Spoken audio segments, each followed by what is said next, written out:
One property can have 3 values. Using the wrong one can cost millions. A businessman in Lagos used the wrong insured value. After a fire, the payout was not enough.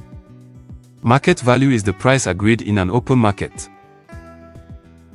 Location, demand, condition, risk, and reward shape this value.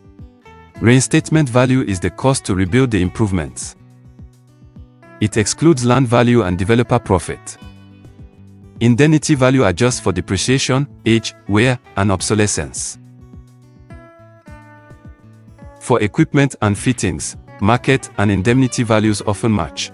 Replacement follows current market prices. When assets are brand new, both values may be identical. One asset. 3 or more values. Each serves a different purpose. Whether it is market, reinstatement, indemnity, or any valuation, call Victor Zebulon Consult today. Let's discuss your needs first.